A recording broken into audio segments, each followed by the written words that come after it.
स्वागत है आप सभी का YouTube के इस ऑनलाइन प्लेटफॉर्म पे। आज हम लोग जो 20 नंबर क्वेश्चन तक पिछला वीडियो में हो गया था, आज हम 21 नंबर से देखेंगे। और जो पिछला वीडियो है उसमें हमने जो पढ़ाया है वो आप लोग बताइएगा कि कैसा लगा, ठीक है। उसके बाद आज का जो वीडियो होगा, हमको लग रहा था कि पिछला वीडियो थोड़ा लंबा हो गया था, क्योंकि समय ज़्यादा उसमें लग गया था वीडियो बनाने में। अब हम इसमें कोशिश करेंगे कि थोड़ा समय कम लगे। देखिए आज का क्वेश्चन है कि वैज्ञानिकों के अनुसार पृथ्वी की आयु कितनी है। जो वैज्ञानिक लोग हैं वो अपने खोज के बाद बताते हैं कि पृथ्वी कितनी साल पुरानी है, कितनी साल पुरानी है। देखिए इसका आंसर जो होगा वो होगा 4 अरब 70 करोड़ वर्ष पुरानी। यानी कि पृथ्वी जैसे आपकी आयु 20 साल हो गई है, उसी तरह से पृथ्वी की आयु 4 अरब 70 करोड़ वर्ष हो गई है। ठीक है। अब ये जो पृथ्वी है, इस पृथ्वी का जो उत्पत्ति है, यानी कि पृथ्वी का जो जन्म है, पृथ्वी का जन्म है एक माने वैज्ञानिक थे जिनका नाम था जेफरे महोदय। जेफरे महोदय कहते हैं, माने कि उनके अनुसार पृथ्वी का जन्म सूर्य से हुआ है। उनके अनुसार, जेफरे महोदय के अनुसार पृथ्वी का जो जन्म है वो सूर्य से हुआ है। जो पृथ्वी है इसकी आयु 4 अरब 70 करोड़ वर्ष है, लेकिन पृथ्वी पर जीव का जो आगमन है वो 3 अरब वर्ष पूर्व में पृथ्वी पर जीव का आगमन होता है। पृथ्वी पर जीव का आगमन 3 अरब वर्ष पूर्व होता है। ठीक है। तो यानी कि 1 अरब 1 अरब 70 करोड़ तक क्या पृथ्वी जीव विहीन थी। पृथ्वी जीव विहीन थी। उसके बाद आप देखिएगा कि अत्यंत सूक्ष्म जीव आएंगे, जो 2.5 करोड़ पहले देखने को मिलता है अत्यंत सूक्ष्म जीव को। ठीक है। उसके बाद देखिएगा कि लिसे झिल्ली वाले जीव जो आएंगे वो आएंगे। उसके बाद मछली, जलचर ये सब आएंगे। तब बड़े आकार के जीवों का वो अस्तित्व होगा पृथ्वी पर। उसके बाद देखिएगा आप लोग, तब आएंगे आधुनिक मानव। आधुनिक मानव कब आते हैं? निएंडरथल मानव उसको कहते हैं। ये जो है 40,000 वर्ष पूर्व जो होमोसेपियंस है उसी को आधुनिक मानव वही आता है, 40,000 वर्ष पूर्व होमोसेपियंस भी। ठीक है। चलिए अगला क्वेश्चन हम देखते हैं कि यूजीन डुबोया ने जावा कपी मानव का जीवाश्म प्राप्त किया। यूजीन डुबोया जो है वो जावा कपी जो है मानव, जावा कपी ये इंडोनेशिया से मिला था। इसका जो जीवाश्म है कब प्राप्त कर रहा है? तो ये 1891 इसमें यूजीन डुबोया जो है वो जावा मानव का जीवाश्म प्राप्त कर रहा है। देखिए होमो इरेक्टस जो है इसको दो भागों में, होमो इरेक्टस का भाग है ये जावा मानव, दो भागों में कौन कौन सा? एक जावा मानव, एक पिकिंग मानव। ठीक है। तो ये जो जावा मानव है ये इंडोनेशिया से मिलता है, इंडोनेशिया से। पिकिंग मानव जो है वो चीन से मिलता है, पिकिंग मानव चीन से, जबकि जावा मानव इंडोनेशिया से। यह दोनों। अच्छा और एक बात रखिएगा, ये जावा मानव का नाम है पिंथे कैंथ्रेम्पिस। ठीक है। पिंथे कैंथ्रिपियस, पिंथे कैंथ्रिपस इसका नाम है। इसका जो नाम है चीन वाला जो मानव है यानी कि पिकिंग मानव, इसको सिंथ्रोपस मानव कहते हैं। सिंथ्रोपस। ये दोनों नरभक्षी थे। ये जो दोनों देखिएगा आप, ये दोनों नरभक्षी रहते हैं। चलिए नेक्स्ट हम लोग देखते हैं 23 नंबर कि नवपाषाण काल का आरंभ हुआ। तो जो नवपाषाण काल का आरंभ है वो लगभग 7,000 ईस्वी पूर्व, लगभग 7,000 ईस्वी पूर्व में नवपाषाण काल का आरंभ होता है। जो नवपाषाण शब्द है आप देखिएगा, ये जो शब्द है ये एक रहते हैं वैज्ञानिक जिनका नाम है जॉन लुबाक। वो जो है वही नवपाषाण काल इसका नाम देते हैं। फिर इस देखिएगा कि इस काल को गार्डन चाइल्ड ने क्रांति की संज्ञा दिया है। ठीक है। अब देखिए देख लेते हैं कि इस समय क्या क्या परिवर्तन होते हैं। क्रांति क्यों कहा जा रहा है ये पहले देखिए। देखिए इस समय मानव सर्वप्रथम खाद्य उत्पादक से खाद्य संग्राहक बनता है, मतलब खाद्य उत्पादन कर ही रहा था लेकिन अब संग्रहण करने लगा मानव इस नवपाषाण काल में। इस समय सर्वप्रथम क्या कृषि कार्य प्रारंभ हो रहे हैं, और कृषि कार्य प्रारंभ होने के कारण जीवन अस्थायी हो जाएगा, क्योंकि अगर कोई खेत बो देता है तो वह खेत जब तक से फसल होगा नहीं तब तक से लोग क्या करेंगे, वहीं पे निवास करेंगे और इंतजार करेंगे कि जैसे ही खेत पक जाए उसको काटे और अपना अनाज जो भी है संग्रहण कर ले। ठीक है, इस समय चाक का खोज हो जाता है, पहिए का हो जाता है, जीवन अस्थायी हो ही गया है। इसी समय पालिशदार उपकरण भी का भी प्रयोग देखने को मिलता है। लिंग आधारित श्रम विभाजन भी इस समय देखने को मिलता है। आग का खोज भी इधर देखने को मिलेगा, और बड़े बड़े पत्थर का भी प्रयोग, सॉरी, आग का खोज हम लोग देखिएगा कि इसमें देखिएगा पूरा पाषाण काल में आग का खोज, ठीक है, इसमें आग का खोज नहीं मिलता है, सॉरी, आग का खोज पूरा पाषाण काल में आपको मिलेगा। इसमें पशुपालन की शुरुआत देखने को मिलती है बृहद तौर पे, लेकिन पशुपालन की शुरुआत देखिएगा मध्य पाषाण काल में ही हो जाती है। चलिए नेक्स्ट क्वेश्चन हम लोग देखते हैं। सिलाई वाली सुई का आविष्कार हुआ, जो सिलने वाली सुई है इसका आविष्कार कब हुआ था? तो ये जो सिलाई वाली सुई है इसका आविष्कार आप देखिएगा कि 21,000 वर्ष पहले में सिलाई वाली सुई का आविष्कार होता है। आग की खोज कब हुई थी? पूरा पाषाण काल में। ऊपर में थोड़ा मिस्टेक हो गया था, पूरा पाषाण काल में। चित्रकला का भी खोज कब होगा? पूरा पाषाण काल में। और ये सिलाई वाली सुई भी देखिएगा तो पूरा पाषाण काल में ही इसका खोज हो रहा है। पहिया और चाक का खोज कब होगा? तो ये नवपाषाण काल में। चाक पर बर्तन बनना स्टार्ट हो जाएगा, ठीक है। कृषि कार्य प्रारंभ नवपाषाण काल में, जीवन अस्थायी हो जाएगा वही कृषि कार्य से। चलिए नेक्स्ट क्वेश्चन देखते हैं कि स्वर तंत्र का विकास कब हुआ? विकास हुआ कब हुआ? विकास कब हुआ स्वर तंत्र का विकास? तो देखिएगा कि 2 लाख वर्ष पहले, 2 लाख वर्ष पहले क्या स्वर तंत्र का विकास हुआ। देखिए होमो इरेक्टस विलुप्त हुआ था, इसी काल में देखिएगा कि जो होमो इरेक्टस है वो विलुप्त हो जाएगा। इसी काल के दौरान भारत में नर्मदा घाटी में आध होमो सेपियंस की खोपड़ी प्राप्त हुआ था, ठीक है। क्या? आध होमो सेपियंस की खोपड़ी प्राप्त हुआ था। 3 लाख वर्ष पहले देखिएगा दफनाने का सबसे पहले साक्ष्य मिलता है निएंडरथल मानव के द्वारा। 3 लाख वर्ष पूर्व देखिएगा निएंडरथल मानव ने दफनाने का सर्वप्रथम शुरुआत करता है, ठीक है। फिर देखिएगा आप लोग 7 लाख वर्ष पहले होमो इरेक्टस द्वारा आग का प्रयोग का प्रारंभ मिलेगा। होमो इरेक्टस द्वारा आग का प्रयोग का आप लोग प्रारंभ ये करता है, ये देखने को मिलता है। 40 लाख वर्ष पूर्व आप लोग देखिएगा होमिनाइड का 2 पैरों पर चलना, होमिनाइड का 2 पैरों पर चलना 40 लाख वर्ष पूर्व मिलेगा, ठीक है। 3 अरब वर्ष पूर्व आप देखिएगा क्या, तो जीव का आगमन होगा पृथ्वी पर। बहुत ही अत्यंत जीव क्या होंगे पृथ्वी पर आएंगे, जिसको प्राजीव युग के नाम से हम लोग जानते हैं। इसमें अत्यंत सूक्ष्म जीवों का अस्तित्व पृथ्वी पर मिलना प्रारंभ हो जाएगा, ठीक है। चलिए 26 नंबर देखते हैं कि निम्न पूरा पाषाण काल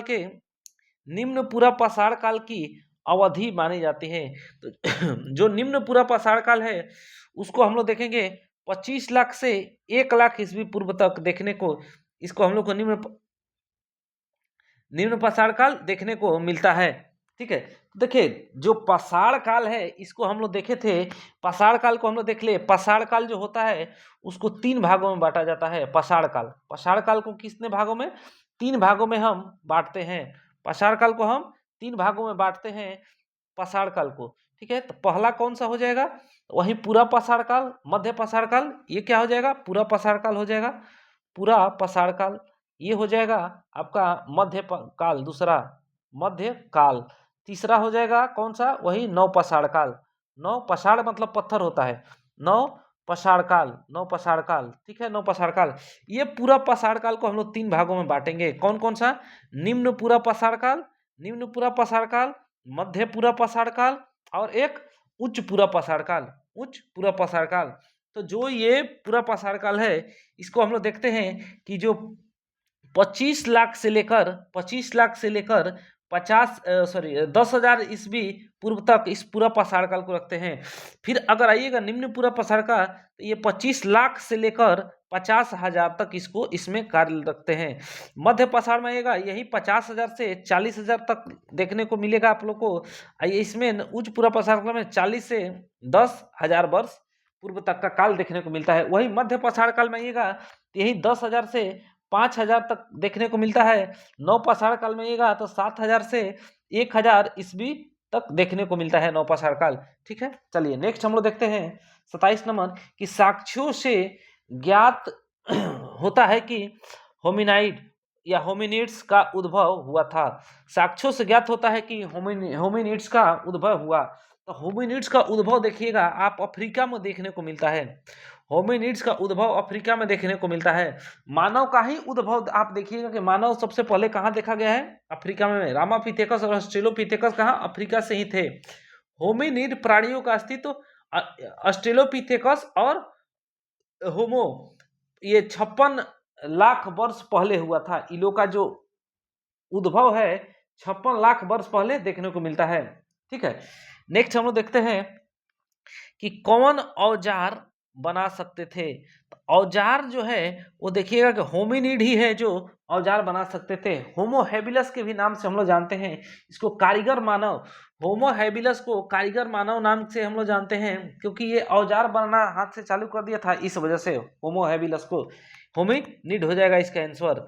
ठीक है, चलिए 29 नंबर हम लोग देखते हैं कि होमो लैटिन भाषा का शब्द है, इसका जिसका अर्थ है, देखिए होमो लैटिन भाषा का शब्द है, इसका अर्थ क्या होता है?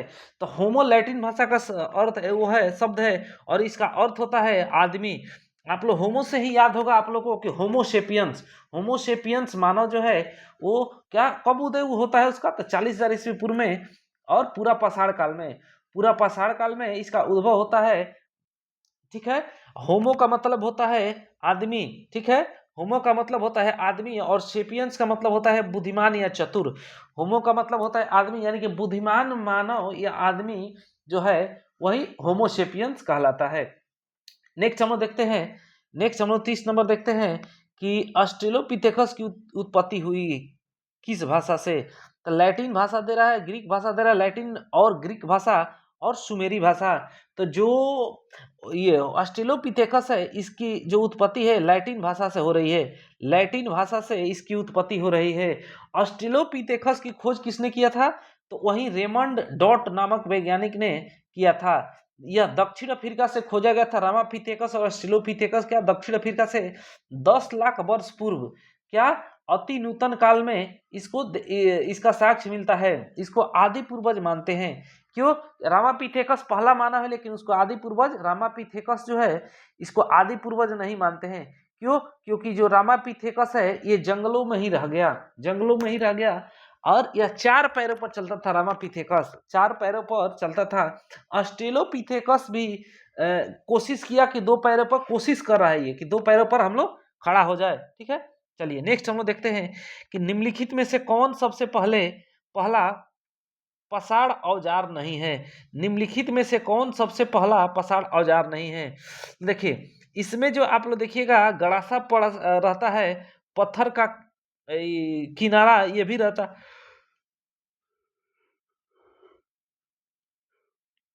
हाथ के कुल्हाड़ी भी होगा। मिट्टी का बर्तन कोई औजार नहीं होता है।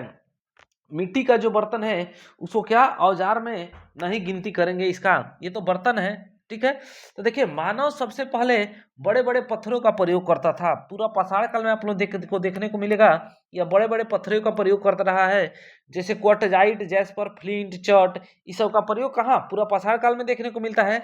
हथियार जब देखिएगा वहां तो पेबल, चापर, चॉपिंग, ये सब हथियार का प्रयोग देखने को मिलेगा पूरा पाषाण काल में। नवपाषाण काल में देखिएगा कि जो ये मृदभांड है यानी कि मिट्टी का बर्तन है वो चाक से बनाना स्टार्ट कर दिया जाएगा। मृदभांड जो है नवपाषाण काल में बनाने को मिलेगा। चाक और पहिया का साक्ष्य नवपाषाण काल से मिलता है। नवपाषाण काल में ही पलिसदार उपकरण का भी प्रयोग होने लगा। ठीक है, पहिया का जो खोज है वो पहिया का खोज जो है वो कृषि के लिए भी अति महत्वपूर्ण हो जाता है। क्यों? क्योंकि पहिया आने से कुछ ले जाना ले आना ये भी आसान हो जाएगा। ठीक है, मध्य पाषाण काल में पशुपालन का आरंभ होता है, जबकि देखिएगा कि नवपाषाण काल में बृहद तौर पे पशुपालन का आरंभ होगा। ठीक है, नेक्स्ट हम लोग क्वेश्चन देखते हैं 32 नंबर कि निम्नलिखित में से कौन सी क्रिया सबसे अच्छा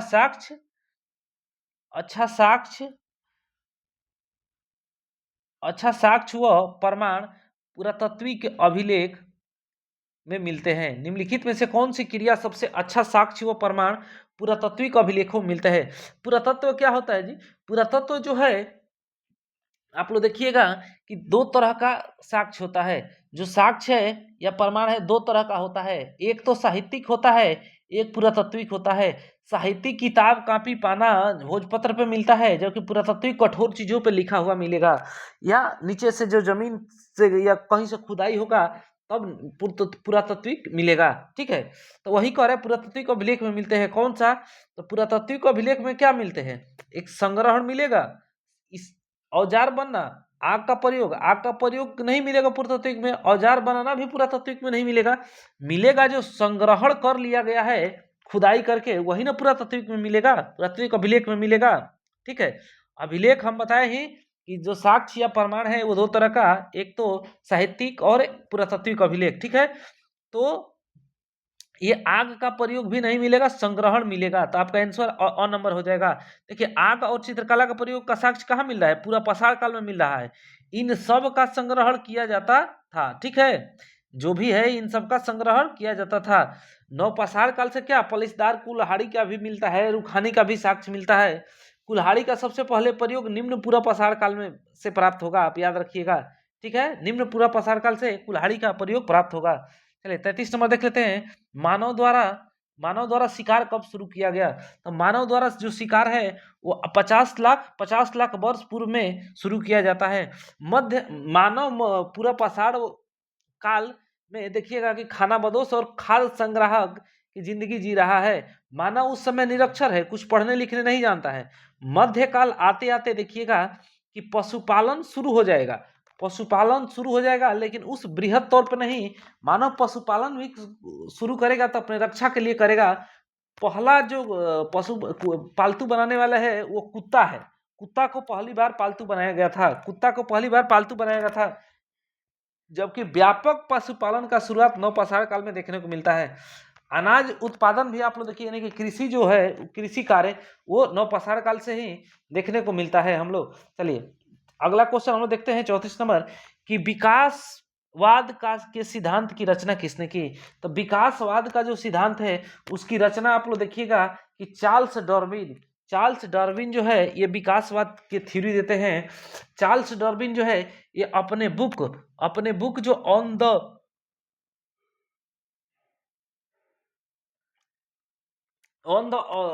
ओरिजिन ऑफ स्पीसीज में ये जो चार्ल्स डार्विन है वो यही विकासवाद की थ्योरी देते हैं। इसने बताया कि शुरुआत में चार्ल्स डार्विन की शुरुआत में बिना कोशिका वाले जीव आए की उत्पत्ति हुई। ठीक है, उसके बाद जल में रहने वाले जीव की उत्पत्ति होती है। फिर देखिएगा जब जल में जीव रहने वाले के बाद हो जाएगा, उसके बाद उभयचर यानी कि जल से बाहर निकलेगा, जल और थल दोनों में निकलेगा, वैसा फिर एकदम थल पे रहने वाले जीव का उत्पत्ति होगा। उसके बाद देखिएगा कि उड़ने वाले, थल से भी उड़ने वाले जीव का भी उत्पत्ति होगा। ठीक है, मानव का उत्पत्ति देखिएगा तो अफ्रीका महादेश से मानव की उत्पत्ति हो रही है। अमेरिका में कौन? रेड इंडियन नामक मूल मानव वहां मिलते हैं। जो रेड इंडियन है उसकी उत्पत्ति कहां से? अमेरिका से मानी जाती है। ठीक है, नेक्स्ट हम लोग देखते हैं 35 नंबर क्वेश्चन हम लोग देखते हैं कि होमो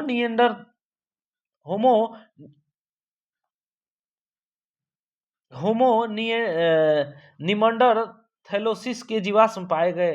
होमो निमंडरथैलोसिस के जीवाश्म जो है ये नियंडर घाटी से पाए गए थे। ये नियंडर होगा, निमंडर नहीं होगा, ये गलत दे रहा है। निमंडरथैलोसिस का जीवाश्म कहाँ से पाए गए? तो वही नियंडर घाटी जो है आप लोग को देखने को मिलेगा कि जर्मनी के नियंडर घाटी से ये लोग मिलते हैं। ठीक है, जर्मनी में है नियंडर घाटी। ठीक है, इसमें मनुष्य को जो निएंडरथल मानव है उसने क्या मनुष्य को दफनाने की परंपरा शुरू कर देता है। यह मानव श्रम विभाजन करता है, गुफा विभाजन भी कर देता है। इस गुफा में महिलाएं रहेंगी, इस गुफा में पुरुष रहेंगे। इसको आत्मा की अमरता में विश्वास था। निएंडरथल मानव का उद्भव 3 लाख वर्ष पूर्व माना जाता है। ठीक है, चलिए नेक्स्ट हम लोग देखते हैं। नेक्स्ट कि हमें प्रथम होमिनिड्स का साक्ष्य मिलता है। तो प्रथम जो होमिनिड है उसका साक्ष्य हम लोग देखेंगे कि 50 मिलियन वर्ष पूर्व, 50 मिलियन वर्ष में प्रथम होमिनिड मानव के साक्ष्य मिलता है। यही ये 2 पैर पर चला होमिनिड मानव है। होमिनिड मानव को हम लोग आदि पूर्वज मानते हैं। इसी को ऑस्ट्रेलोपिथेकस जो है उसको भी आदि पूर्वज मानते हैं। यह दक्षिण अफ्रीका के ट्रांसवाल क्षेत्र में टोंग नामक जो स्थान है वहां से, दक्षिण अफ्रीका के ट्रांसवाल क्षेत्र के टोंग नामक स्थान से ये होमिनिड मानव का साक्ष्य मिलता है।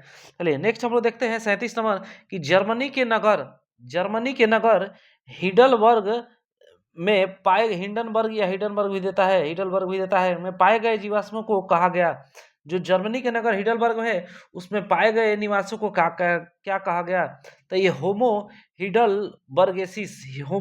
हिडलबर्गेसिस नाम से इसको जानते हैं। इसको होमो इरेक्टस के नाम से भी हम लोग जानते हैं। इसी को होमो इरेक्टस भी हम लोग कहते हैं। होमो इरेक्टस की खोज कब हुआ था? तो 8 लाख वर्ष पूर्व जर्मनी से मिला था। ठीक है, 1907 ईस्वी से पश्चिमी जर्मनी में भी जर्मनी से इसका खोज हुआ। ठीक है, होमो इरेक्टस जो क्या है? पहला मानव है जो सीधा खड़ा होता है। होमो इरेक्टस पहला मानव है जो सीधा खड़ा होता है। इसके 2 पार्ट हम बताए, एक जावा मानव और एक पिकिंग मानव। जावा मानव इंडोनेशिया से है, जबकि पिकिंग मानव चीन से है। ठीक है, नेक्स्ट हम लोग 38 नंबर देखते हैं कि सर्वप्रथम पहिया का आविष्कार हुआ। तो सर्वप्रथम पहिया का आविष्कार कब हुआ था?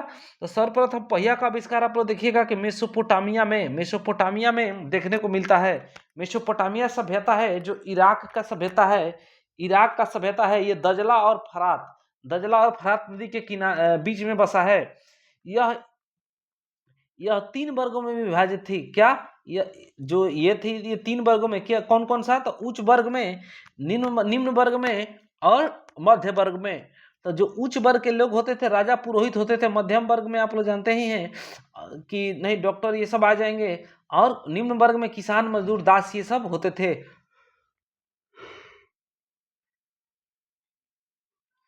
यहाँ महिलाओं की स्थिति अच्छी थी। ठीक है, महिला व्यापार पढ़ लिख सब सकती थी यहाँ मेसोपोटामिया में। ठीक है, दास प्रथा का भी प्रचलन यहाँ दास प्रथा भी देखने को मिलता है इस मेसोपोटामिया की सभ्यता में। और यहाँ के लिपि यूनिफॉर्म लिपि है जिसमें 9 अक्षर है। वही हड़प्पा की लिपि देखिएगा आप लोग तो भाव चित्रात्मक लिपि है, उसमें 400 अक्षरों की संख्या होगी। ठीक है, नेक्स्ट हम लोग देखते हैं कि on the origin of species नामक पुस्तक किसने लिखी? तो हम लोग ऊपर भी देखें कि चार्ल्स डार्विन जो है वो लिखता है। इसी ने विकासवादी सिद्धांत दिया था। ये बताता है कि शुरुआत में बिना कोशिका के जीव रहते हैं, उसके बाद से क्या देखिएगा कि फिर छोटे सूक्ष्म मैंने जल में होंगे, काई ये आएंगे। उसके बाद देखिएगा आपकी जल में से उभयचर वाले जीव आएंगे जो जल और थल दोनों में रह सके। उसके बाद थल में रहने वाले, उसके बाद उड़ने वाले जीव का उत्पत्ति होगा। ठीक है, तो ये ऑब्जेक्टिव हो गया। अब हम लोग थोड़ा रिक्त स्थान देख लेते हैं जल्दी से। ठीक है, चलिए तो रिक्त स्थान की पूर्ति करे में दे रहा है कि खाली स्थान दे रहा है और दे रहा है कि जो जय उद्विकास सिद्धांत का जनक माना जाता है। तो अभी हम लोग देखे हैं कि जो पहले देखे थे कि जो जीन बैप्टिस्ट लेमार्क उसी को जय उद्विकास का सिद्धांत पहला क्वेश्चन ही ऑब्जेक्टिव जो हम लोग देखे हैं उसका पहला क्वेश्चन ही है।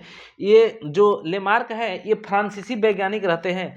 ठीक है, 1809 ईस्वी में प्रकाशित अपने एक शोध में क्या बताते हैं, जो इसका नाम था क्या, फिलासफिक जूलॉजिक लेमार्क के जो प्रकाशित शोध है वो है। ठीक है, तो जो विकास सिद्धांत को इसने दिया उसी में, और बताते हैं विकास सिद्धांत में कि किसी अंग का उपयोग किए जाने पर अधिक विकसित हो जाता है। किसी अंग का उपयोग किए जाने पर अधिक विकसित हो जाता है। फिर बताते हैं कि अगर किसी अंग का उपयोग न करें तो धीरे धीरे अपघटित हो जाते हैं। मान लीजिए कि आप किसी अंग का उपयोग नहीं किया तो धीरे धीरे क्या हो जाएगा, अपघटित हो जाएंगे। दूसरा देखते हैं हम लोग कि वह इतिहास जिसका कोई लिखित साक्ष्य नहीं है क्या कहलाता है। तो देखिए इतिहास को हम लोग तीन भागों में देखते हैं। एक तो प्रागैतिहासिक काल जिसका कोई लिखित साक्ष्य नहीं है, आध ऐतिहासिक काल जिसका लिखित तो साक्ष्य है लेकिन पढ़ा नहीं जा सकता है, और एक ऐतिहासिक काल, ऐतिहासिक, ठीक है। तो देखिएगा कि जिसमें लिखित साक्ष्य है ही नहीं उसको क्या कहेंगे, उसको कहेंगे प्रागैतिहासिक काल, प्रागैतिहासिक कहा जाता है उसको, ठीक है। तो आप लिखित साक्ष्य के बारे में, हम लोग लिखित के बारे में देखें कि लिखना पढ़ना ये सब कहाँ से प्रारंभ हुआ। ये मेसोपोटामिया सभ्यता से मिलता है, जो क्यूनिफॉर्म जो लिपि रहती है, क्यूनिफॉर्म, ठीक है, यूनिफॉर्म लिपि उसको देखने को मिलता है। उस लिपि में क्या मेसोपोटामिया वाला में 9 अक्षर होते हैं सब, जबकि हड़प्पा सभ्यता में हम लोग देखते हैं कि यहाँ भाव चित्रात्मक लिपि देखने को मिलता है, इसमें 4 अक्षर है हड़प्पा सभ्यता में, ठीक है। अगला हम लोग देखते हैं, अगला है कि पशुपालन का आरंभ कब हुआ था। तो पशुपालन का हम लोग आरंभ देखेंगे कि बृहद तौर पर नवपाषाण काल में होता है, जबकि शुरुआत देखिएगा तो मध्य पाषाण में, लेकिन इस बुक में आपको नवपाषाण काल दे रहा है। लेकिन पशुपालन का ओरिजिनली देखिएगा शुरुआत कुत्ता पालन का जो जहां से होता है मध्य पाषाण काल में देखने को मिलता है। यही नवपाषाण काल में आप देख लीजिए कृषि की शुरुआत हो रहा है, जीवन अस्थायी हो जाएगा, कृषि के साथ साथ लिंग आधारित श्रम विभाजन हो जा रहा है, नवपाषाण काल का ही ये घटना है। अगला देखते हैं कि चार्ल्स डार्विन के सिद्धांत के परिवर्तक, चार्ल्स डार्विन किस सिद्धांत के प्रतिपादक है। तो जो चार्ल्स डार्विन है ये प्रकृति वर्णवाद के सिद्धांत के प्रतिपादक है, ठीक है। चार्ल्स डार्विन विकासवादी भी सिद्धांत देते हैं, जो डार्विन है वो विकासवादी सिद्धांत भी देते हैं। इनके बुक का नाम है on the origin of species. ये बताए शुरुआत में कि बिना कोशिका के जीव आए, इसके बाद जल में रहने वाले आए, उसके बाद उभयचर आए, उसके बाद थल में आएंगे, उसके बाद उड़ने वाले जीव आएंगे, यही ये बोल रहे हैं। जीव की उत्पत्ति जो देखिएगा वो 3 अरब वर्ष पहले मिलती है। पृथ्वी की उत्पत्ति देखिएगा कि आज से 4 अरब 70 करोड़ वर्ष पूर्व पहले पृथ्वी की उत्पत्ति मिलती है, देखने को मिलती है, ठीक है। नेक्स्ट हम लोग देखते हैं 5 नंबर कि जीवाश्मों के काल निर्धारण में अधिकांश कौन सी विधि का प्रयोग में लाई जाती है। देखिए जीवाश्म के जो काल का निर्धारण, समय कितना पुराना है जीवाश्म, इसको देखने के लिए हम लोग कार्बन डेटिंग यानी कि रेडियो कार्बन का भी प्रयोग करके हम लोग ये इसका उम्र का निर्धारण करते हैं। उम्र के निर्धारण के लिए 2 चीज का प्रयोग किया जाता है, एक रेडियो कार्बन C14 और दूसरा है यूरेनियम डेटिंग। क्या चीज दूसरा है, यूरेनियम डेटिंग है, यूरेनियम डेटिंग है। तो C14 जो है यानी कि कार्बन डेटिंग के द्वारा सजीव पदार्थ का उम्र का निर्धारण किया जाता है, जबकि यूरो डेटिंग के तहत निर्जीव पदार्थ का। अगर किसी चीज में 1/2 कार्बन है, आधा कार्बन है, यानी कि वो वस्तु जो है 58 वर्ष पुरानी है। अगर फिर देख ले 1/4 है, 58 दूनी का कितना होता है 116 वर्ष, 1,16 वर्ष, सॉरी 16,000 वर्ष ये पुरानी वस्तु होगी, ठीक है। थोड़ा गलती हो गया है, 10,600 वर्ष पुरानी वो वस्तु मानी जाएगी, ठीक है। नेक्स्ट हम लोग देख लेते हैं मृतकों का विसर्जन मानव का देन है। तो जो मृतकों का विसर्जन है वो किस मानव, तो नियंडरथल मानव ही जो मानव का देखिएगा कि दाह संस्कार करना स्टार्ट करता है। ये जर्मनी के नियंडर घाटी से मिला था। मनुष्य के दफनाने की परंपरा यही शुरुआत करता है, श्रम विभाजन भी करेगा, गुफा का विभाजन करेगा, और इसको आत्मा की अमरता में विश्वास था, आत्मा अमर है ये ऐसा इसका मानना था, ठीक है। नेक्स्ट हम लोग देखते हैं, नेक्स्ट क्वेश्चन है कि सत्य असत्य वाला है, ठीक है। तो सत्य असत्य वाला में पहला क्वेश्चन है कि सर्वप्रथम आग का आविष्कार नियंडरथल मानव ने किया था। तो ये सत्य है कि नियंडरथल मानव जो जर्मनी का रहता है ये आग का सर्वप्रथम आविष्कार करता है। इसके द्वारा श्रम विभाजन, दफनाने की परंपरा की शुरुआत होगी, गुफा का बंटवारा होगा और आग का आविष्कार होगा नियंडरथल मानव के द्वारा ही। दूसरा है कि आवास, कृषि, पशुपालन पूर्व पाषाण काल की देन है। क्या आवास, कृषि, पशुपालन पूर्व पसार की देन है? तो नहीं, गलत हो जाएगा, यह असत्य हो जाएगा, क्योंकि हम लोग जानते हैं कृषि की शुरुआत नव पसार काल में, पशुपालन की शुरुआत मध्य पसार काल में, बृहद पशुपालन की शुरुआत नव पसार काल में, और आवास जो अस्थायी लोग का जीवन होता है वही कृषि के बाद ही होता है, जो नव पसार काल की घटना है। नेक्स्ट हम लोग देखते हैं, नेक्स्ट है क्वेश्चन कि क्रोमैग्नन मानव के अवशेष दक्षिण अफ्रीका, क्रोमैग्नन मानव के अवशेष दक्षिण अफ्रीका के की गुफा से प्राप्त हुए हैं। तो जो क्रोमैग्नन है ये सही बात है कि दक्षिण अफ्रीका के एक गुफा से प्राप्त हुआ है।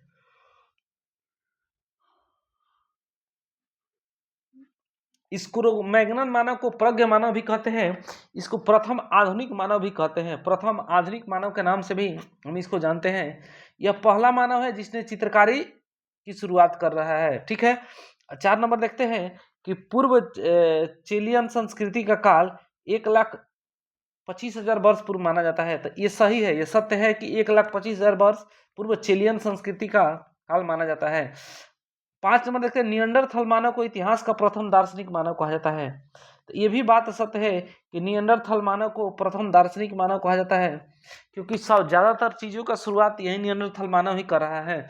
निएंडरथल मानव जर्मनी के निएंडर घाटी से मिलते हैं।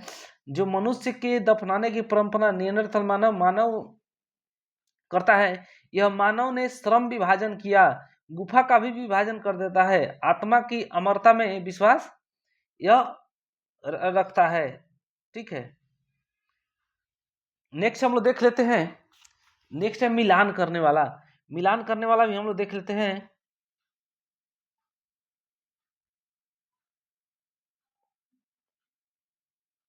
तो देखिए दे रहा है कि जैव उद्विकास का सिद्धांत का प्रतिपादक किसने किया। तो जैव उद्विकास सिद्धांत का प्रतिपादक हम लोग पीछे भी पढ़े कि कौन करते हैं। तो ये जो चार्ल्स डार्विन है ये जैव उद्विकास सिद्धांत का प्रतिपादन करते हैं। चार्ल्स डार्विन यानी कि पहला का यह हो जाएगा, यह हो जाएगा। दूसरा ऑस्ट्रेलोपिथेकस अफ्रीकन्स के जीवाश्म की खोज की। ऑस्ट्रेलोपिथेकस अफ्रीकन्स जीवाश्म की ये अफ्रीकन्स के जीवाश्म की खोज की। तो रेमंड डॉट ने किए थे ऑस्ट्रेलोपिथेकस के, रेमंड डॉट ने ऑस्ट्रेलोपिथेकस जीवाश्म की खोज की थी। प्रति नूतन युग में हम हिम युगों के बारे में जानकारी दी, प्रति नूतन युग में हिम युगों के बारे में जानकारी दी। जो है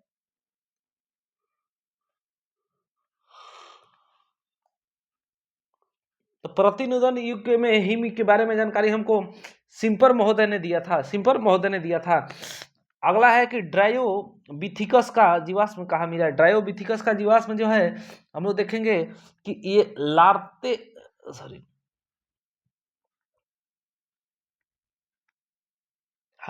महोदय के द्वारा इसको खोजा जाता है, यानी कि उनको ही मिलता है। नेक्स्ट है कि जावा से प्राप्त जीवाश्म को पिथिकेंथ्रोपस के नाम से जानते हैं। जो है इसको पिथिकेंथ्रोपस के नाम से जानते हैं और इसी को यूजीन डुबोया महोदय ने खोजा था। ठीक है, तो चलिए आज के वीडियो में बस इतना ही। और एक चीज बता दें आप लोग को कि हम अब इस पे 9th 10th का भी वीडियो डाला जा रहा है, 10th बोर्ड का वीडियो डाला जा रहा है। अगर अच्छा लगेगा या आपके आसपास में कोई होंगे तो उसको मदद कर दीजिएगा। ठीक है, 12th का भी वीडियो डाला जा रहा है, अगर आप लोग को देखने का मन होगा तो 12th का भी आप लोग देख सकते हैं।